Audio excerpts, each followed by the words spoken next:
শুভ সকাল বন্ধুরা। এখানে আমি একটু ডিমের ভুজিয়া বানিয়ে নিচ্ছি টমেটো দিয়ে, জুয়ের স্কুলের টিফিন নিয়ে যাওয়ার জন্য। প্রত্যেক দিন তো বিস্কিট টিস্কিট এগুলোই নিয়ে যায়।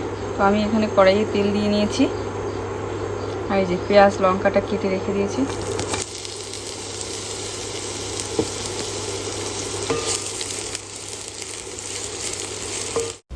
আজ কিন্তু ওভেনটা অন করতেই কেমন একটা ওই যে ঝিঝি পোকাগুলো ডাকে না, অমন শব্দ করছিল, জানি না কেন। তবে আমাদের পাম্পটা যে আছে, টুল্লু পাম্পটাও কিন্তু এরকম মাঝে মধ্যে শব্দ করে, পরে আবার ঠিকও হয়ে যায়।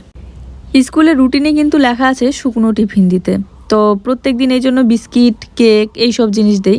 তো আজ ভাবলাম ডিমও আছে আর টমেটোগুলোও আছে, তাছাড়া অনেক দিন ধরে ভুজিয়া বানানো হয় না, এই জন্য বানিয়ে নিচ্ছি। জুই মাঝে মধ্যে স্কুল ছুটির পর বাড়ি এসে বলে যে মা, ম্যাগি তারপরে পাস্তা এইসব জিনিস বানিয়ে দিতে পারো না? আসলে এগুলো জিনিস না তাড়াতাড়ি ঠান্ডা হয়ে যায়, আর ঠান্ডা হয়ে গেলে পরে খেতে ভালো লাগে না, তো ঘুরিয়ে নিয়ে আসবে, এই জন্য দেইও না। মাঝে মধ্যে কয়েকদিন দিয়েছিলাম যখন নতুন ভর্তি হলো, তখন তো আমি সাথে যেতাম, তো তখন এই জন্য নিয়ে গিয়েছিলাম 1-2 দিন। তো আমি নিজে খাওয়াই দিতাম টিফিনের সময় করে। আর এখন যেহেতু একা হাতেই খায়, মানে আমি তো যাই না, তো এই জন্য আর কি শুকনো টিফিনেই দেওয়া হয়, যদি জামাই ঠামায় মাখিয়ে না ফেলে। তো পেঁয়াজ কুচির সাথে আমি আমাদের গাছ থেকে তোলা একটা লঙ্কা দিয়েছি, কাঁচা লঙ্কা, আর তারপরে ভেজে নিয়ে টমেটোটাও হালকা করে ভেজে নিয়ে একটু লবণ হলুদ দিয়ে হালকা একটু জল দিয়ে এই যে সেদ্ধ করে নিলাম। তারপরে একটু ভাজা ভাজা করে এখন আমি ডিমটা ফাটিয়ে দেবো। তারপরে একটু শুকনো করে ভালো করে ভেজে নিলে ব্যাস, ডিমের ভুজিয়া একদম রেডি। আর আজ সকালবেলা থেকে মনটা একদম ভালো লাগছিল না, কারণ গতকাল রাতে জুয়ের পাপার উপর একটু রাগ করেছিলাম, তো এই জন্য আর কি। মেয়ে খাইতে চাচ্ছিল না, খাবার নিয়ে অনেকক্ষণ ধরেই বসে আছি, এক গাছ খেতে অনেকটা সময় লেগে যাচ্ছিল, তো একটু বকে দিচ্ছিলাম বলে ওর পাপা চিল্লাচ্ছিল, তো এই জন্য আমার রাগ উঠেছে। মানে খেতে বসে খেলা যদি না করে মন দিয়ে খায়, এইসব জিনিস তো শেখাইতে হবে বলো। তো দেখো এদিকে আমার ভুজিয়াও হয়ে গিয়েছে, এখন নামিয়ে। বন্ধুরা কেমন আছো সবাই? আশা করি সবাই ভালো আছো, সুস্থ আছো। আজকে মুডটা একদমই ভালো নেই, তো এই যে সকালবেলা উঠে মেয়ের জন্য খাবার রেডি করলাম, ওদিকে পড়ছে। মুডটা ভালো না থাকার জন্য মানে শরীরটাও কেমন যেন একটা লাগছে। চলো, এখনও সকালবেলা থেকে কিছু খাওয়া হয়নি, তো এই যে দেখাচ্ছি। এই যে বানিয়েছি এখানে মেয়ের জন্য মিষ্টি কুমড়ার পাতা দিয়ে, মানে ডগার ওই নরম পাতাগুলো দিয়ে, কচি পাতাগুলো দিয়ে সেদ্ধ ভাত। সেদ্ধ ভাত বলতে ভাত বানিয়েছি মিষ্টি কুমড়ার পাতা দিয়ে, আলু ঠালু কিছু সেদ্ধ দিইনি। আর এখানে এই যে ডিমের ভুজিয়াটা বানালাম, ওর টিফিন নিয়ে যাবে বলে। আর এখানে রাতের এই যে মাছের ঝোল আছে ডাঁটা আলু দিয়ে, এটা দিয়ে আপাতত ওকে খাওয়াই দিই।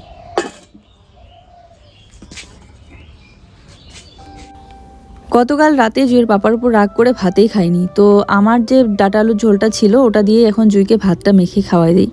আর মাছও আছে 1 পিস। আর আজকের ভাতের মধ্যে 2-3টা মিষ্টি কুমড়ার পাতা দিয়েছি, একদম গলে গিয়েছে। ভাবছি একটা হাঁড়ি অর্ডার করতে হবে স্টিলের, কারণ এইটাতে এখন রান্নাই করা যায় না ভালোভাবে, ভাতটা একদম লেগে যায় তাড়াতাড়ি, খুব পাতলা তো নিচটা, তো এই জন্য আর কি নাড়াচাড়া করে থাকতে লাগে। অনেকেই আমার কথাবার্তা তারপরে অনেক কিছুতেই ভুল ধরো, মানে সেটা আমাকে হয়তো শেখানোর জন্যই ভালো কিছু বলো, ভালোর জন্যই বলো, সব ঠিক আছে, কিন্তু এই যে গতকালকের কমেন্ট বক্সে এত এত কথা, মানে নেগেটিভ কথা, এত বাজেভাবে গালি দেওয়া, এত বাজে কথা, বড় বড় কথা, আমার নাকি অহংকার এই সেই, তারপরে গালি দেওয়া, আমাকে প্রচুর কমেন্ট ডিলিট করেছি এরকম। তো যারা এই কমেন্টগুলো করেছো, যারা মানে গালি দিয়েছো, তাদের জন্য কিছু কথা বলবো আজকে। মেলাতে গিয়ে মেলা থেকে নিয়ে এসেছে পেন্সিল, আর এখানে হচ্ছে ওর রবার নিয়ে এসেছে, এগুলো নাকি রবার। এই যে কলা, বাঁধাকপি, তারপরে স্ট্রবেরি, বাদাম নিয়ে এসেছে। আর তো এই যে চলে গেল কলে হাত ধোয়ার জন্য সাবান, এটা।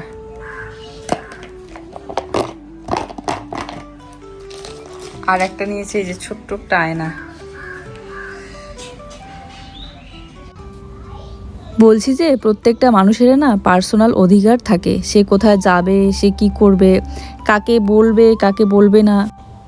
তাহলে পৃথিবীর প্রত্যেকটা মানুষের যদি পার্সোনাল অধিকার থাকে, তো সেক্ষেত্রে কিন্তু আমারও পার্সোনাল অধিকার আছে, আমি কোথায় যাচ্ছি বা যাচ্ছি না, বা কেন যাচ্ছি বা কেন যাচ্ছি না। তো সেখানে আমাকে এত গালি দেওয়ার কী আছে ভাই, আমি বুঝি না।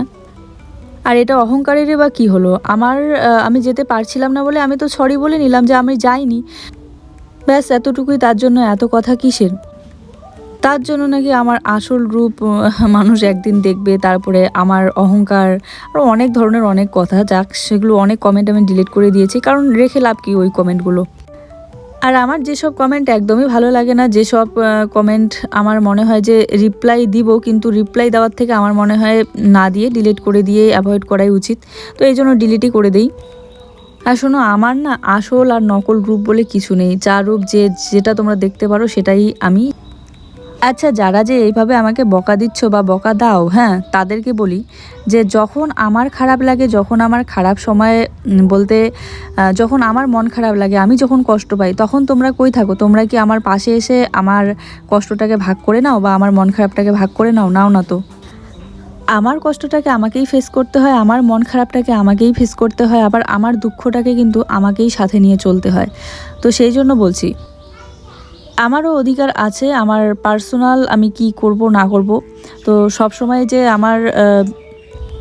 আমি ভিডিও করি বলে মানুষের ভালো লাগা বা খারাপ লাগার জন্য আমাকে যেটা আমি করতে পারবো না সেটা করতে হবে, যেটা আমি করব না সেটাও আমাকে করতে হবে, এরকমটা কিছু না। কারণ আমারও ভালো লাগা খারাপ লাগা বলে আছে, যেটা আমিও তো মানুষ বলো। এই যে অনেকেই যে আমাকে একটা ভালো ভিডিও যদিও করি, সেখানে যদি কারো ব্যাপারে কোনো কিছুও না বলা হয়, তাও যদি তোমরা এসে আমাকে গালি দাও, তাহলে আমি একটাই কথা বলবো যে তোমরা কাউকে ভালোবাসো ঠিক আছে, কিন্তু তার জন্য অন্য কাউকে মানে অমানুষ মনে করো না, মানুষ ভেবে একটু কথা বলো। কারণ আমিও মানুষ, আমারও কিন্তু খারাপ লাগে। কেননা অনেক সময় অনেকের কিছু এত মানে বাজেভাবে নেগেটিভ কথাগুলো শুনে না মনে হয় যে চিৎকার করে বলি, আমাকে বাঁচতে দাও, বাঁচতে দিচ্ছ না কেন ভালোভাবে শান্তিতে? হয়তোবা অনেকেই ভাবে যে আমার খারাপ লাগার কোনো অধিকারই নেই, বা আমার ভালো লাগারও কোনো কিছু অধিকারই নেই নিজের। মেন কথা হচ্ছে নিজের প্রতি আমার নিজের কোনো অধিকারই নেই যে আমি কি করব, আমি কি করব না। সবটা ভিডিও করি বলে শুধুমাত্র সবার কথা অনুযায়ী সবার মতো করে চলতে হবে, এরকমটা না। কিন্তু যারা আমাকে ভালোবেসে ভালোভাবে কিছু উপদেশ দেয় বা বলে যে এটা করো, ওটা করো, সেটা কিন্তু আমি চেষ্টা করি, সেগুলো কিন্তু আমি করি। কিন্তু ওই উপদেশ দেওয়ার ব্যাপারগুলো আর এই যে মানে বাজেভাবে কথা বলা, বাজেভাবে গালি দেওয়া, কেন গেলে না, কেন এই করলে না, সেই করলে না, তুমি খুব অহংকারী, এই কথাগুলোর সাথে কিন্তু ওই কথাগুলোর কোনো মিলই নেই। দুই ধরনের মানে কথাগুলোই আলাদা টাইপের হয়, তাই না? এই জন্যই কিছু কথা মানে মন থেকে শুনি, একদম উপদেশ ভেবে নিয়ে সেগুলো করার চেষ্টা করি, আবার কিছু কথা না মানে খারাপ লাগে সেগুলো। ভিডিওতে যেটা দেখাচ্ছি সেটাই দেখো, আর ভিডিওতে যেটা বলছি সেটাই শুনো, ব্যাস এতটুকুই। তাছাড়া আমি অনেক কিছু দেখে দেখে শিখি আর সেইভাবেই চলার চেষ্টা করি, সেই পথ দিয়েই। কারণ মানুষ তো মানুষের দেখেই শেখে, তাই না? আর একটা কথা, হ্যাঁ আমি অনুষ্ঠানে যাইনি বলে যে তোমরা অনেকেই ভাবো যে ঝামেলা হয়েছে বা কোনো কিছু কথা বলি না, এমনটা কিন্তু না। আমি কিন্তু খুশসোনাকেও কোলে নিই, আর জন্মদিনের দিনেও কিন্তু খুশসোনাকে সকালবেলা উঠে ঘুম থেকে উঠেই দেখি বাড়ির সামনে কারো কোলে আছে, তো সেখান থেকে আমি কোলে নিলাম, আদর করলাম, ভালোবাসলাম। তারপরে বিয়ে দিয়ে যখন নিমন্ত্রণ করতে এসেছিল, তখনও কিন্তু খুশসোনার সাথেই এসেছিল, একটু আদর করলাম, উইশ করলাম। তা খোলো, স্কুলের ভিতরে আরেকটা টি শার্ট আর হাফ প্যান্ট পরিয়ে দিয়েছি, কারণ হালকা ঠান্ডা ছিল আজকে। আর দেখাচ্ছি, দেখো আমাদের এই ছোট্ট গাছটাতে কিন্তু, গাছ তো ছোটো না, গাছ তো বড়, কিন্তু ডালপালা অনেক কম আর কি। তো এই এত কম ডালের মধ্যে প্রচুর লেবু হয়েছে। এই দেখো, এত কম ডালের মধ্যে কিন্তু অনেক ছোট ছোট লেবু হয়েছে। এই যে দেখা যাচ্ছে লেবুগুলো, এই যে দেখো প্রচুর লেবু হয়েছে। এই কটা ডাল কাটলে হয়তো লেবুটা হইতো না।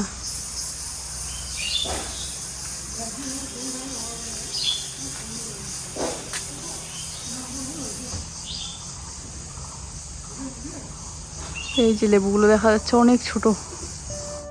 আর শুধু খুশসোনা কেন, বাড়ির প্রত্যেকটা বাচ্চাকে আমি কিন্তু সমানভাবে ভালোবাসি, কিন্তু সবাইকেই কোলেও নেই হয়তো, কিন্তু বেশি একটা শেয়ার করা হয় না। তাছাড়া বেশি তো সময়ও পাওয়া যায় না আজকাল, শেয়ার করা হয় না বলতে ভিডিও করা হয় না।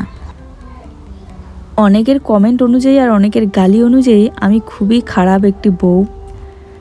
আর হ্যাঁ ঠিক আছে, তাহলে খারাপ থাকাটাই বর্তমান যুগে ভালো। বেশি ভালো হয়ে কি লাভ বলো? কিছু লাভ আছে কি? তাই বেশি ভালো আমি হতেও চাই না, আর হতেও পারবো না। আমি যেমন আছি তেমনই ঠিক আছি, খারাপ আছি খারাপই ঠিক আছি। তোমাদের যদি মনে হয় আমি খারাপ, তো খারাপই ঠিক আছি। যাই হোক, আজ অনেক কথা বলে ফেললাম। এখানে দেখো একটু ঝাড়ু দিয়ে নিচ্ছি। আজকে সেরকম ভালোভাবে ভিডিও কিছুই শ্যুট করা হয়নি, বললাম না সকালবেলা উঠেই মনটাও ভালো লাগছিল না, তো এই জন্য মানে ভিডিও করব কি করব না এরকম একটা চিন্তায় ছিলাম। তারপরে ভাবলাম যে না করলে আগামীকাল কি শেয়ার করব তোমাদের সাথে। আর একটা রাত বাবার বাড়িতে ছিলাম, তারপর দিন সকালবেলা বলতে বিকেলবেলা এসে দেখি যে চারাগুলো মনে হচ্ছে অনেকটা বড় হয়েছে। একটা দিন না দেখলেই না মনে হয় যে চারাগুলো বেশ বড় হয়েছে। আর এখন কিন্তু বাতাতে করে উঠে যাচ্ছে একদম জালির মধ্যে। এটা সবে মিষ্টি কুমড়ার একটা ডগা বেরিয়েছে, একটাই জালির মধ্যে উঠতেছে। আমার মনে হয় এইটাও মনে হয় বড় মাদেরটার মতোই, মানে ফুল হবে কিন্তু ফল হবে না। এই যে সবে স্নান করে নিলাম, আর এখন স্নান করে এসে এই যে জামা কাপড় মিলে দিচ্ছি। আর এগুলো স্নান করার আগে কিছু জামা কাপড় ধুয়ে নিয়েছিলাম। আজ আবার জুইসোনার টিউশন আছে, তো টিউশনে দিয়ে পাঠিয়ে তারপরে খাওয়া দাওয়া করব।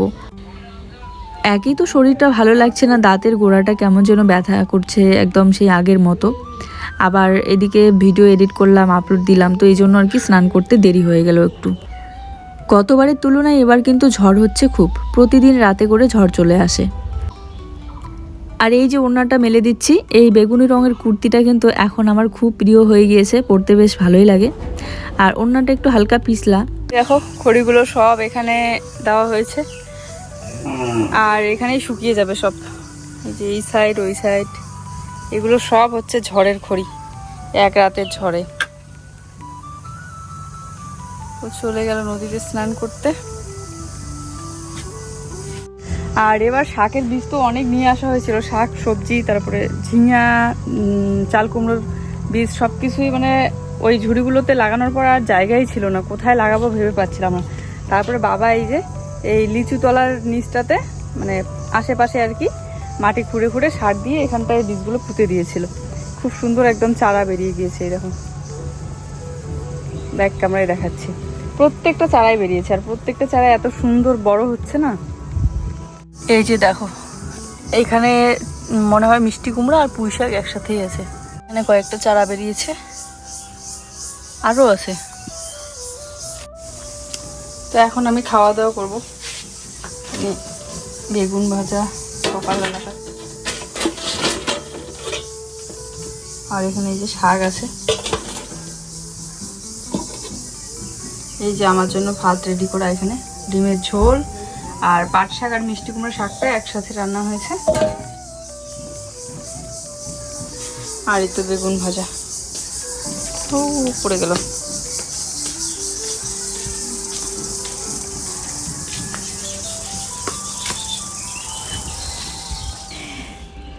আবহাওয়া ঠান্ডা, নদীর জলটাও কিন্তু খুব ঠান্ডা। ও আবার গিয়েছে নদীতে স্নান করতে, স্নান করে ওইদিকে এই যে একটা কচুরি পানা না কি বলে এই পাতাটা নিয়ে এসেছে। আমরা তো এই পাতাগুলোকে বলি দলকচু, আর এগুলোর ভিতরে কিন্তু অনেক মাছ ঢুকে থাকে। তো এই যে বসে পড়লাম খাওয়া দাওয়া করতে। মেয়ে কিন্তু চলে গিয়েছে টিউশনে। আজকে ডিমের ঝোলটা ভালোই লেগেছে। যে মিষ্টি কুমড়োর ডগাগুলো নিয়ে আসলাম, ওই ডগা দিয়ে পাট শাক রান্না হয়েছে। পাট শাকটা বাবা সকালবেলা নিয়ে এসেছে বাজার থেকে। আর গতকাল বাবার বাড়ি থেকে আসার সময় ভেবেছিলাম পাট শাক তুলে নিয়ে আসবো, পরে আর মনেও ছিল না, এই জন্য নিয়েও আসা হয়নি।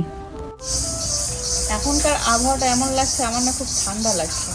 দেখো হাত একদম ঢেকে নিয়েছি, ভাবছিলাম আবার সোয়েটার পরবো, কিন্তু এই বেলাতে কেউ সোয়েটার পরেনি এখন।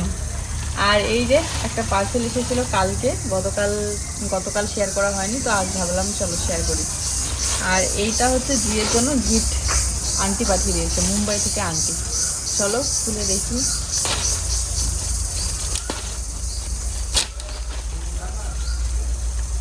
এখানে আছে এই যে কি বলে এগুলোকে, চবনপ্রাশ। চবনপ্রাশ।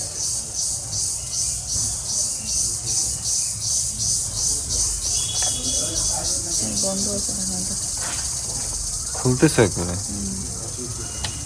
এই যে দেখো, আমার মনে হয় এই চবনপ্রাশ খেলে পরে শরীরটা গরম থাকে, হ্যাঁ, আর এনার্জি থাকে, এনার্জির জন্য।